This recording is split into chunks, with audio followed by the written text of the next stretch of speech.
నమస్కారం. ఘంటారావానికి స్వాగతం. ముందుగా ప్రధానాంశాలు. నిర్మాణాలు ఏవైనా నిబంధనల ప్రకారమే కూల్చేయాలన్న హైకోర్టు. జన్వాడలోని ఫామ్ హౌస్ పై విచారణ వాయిదా.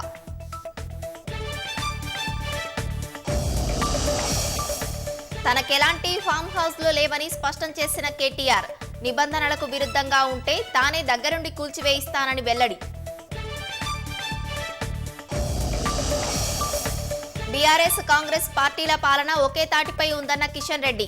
సభ్యత్వ నమోదుతో పార్టీని బలోపేతం చేయాలని కార్యకర్తలకు పిలుపు. కడపలో విద్యుత్ తీగలు తగిలి విద్యార్థి మృతి. మరో చిన్నారికి తీవ్ర గాయాలు. పాఠశాలకు వెళ్తుండగా ఘటన.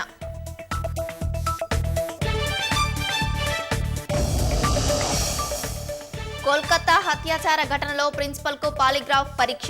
విచారణలో పొంతనలేని సమాధానాలు చెప్పడంతో సిబిఐ నిర్ణయం.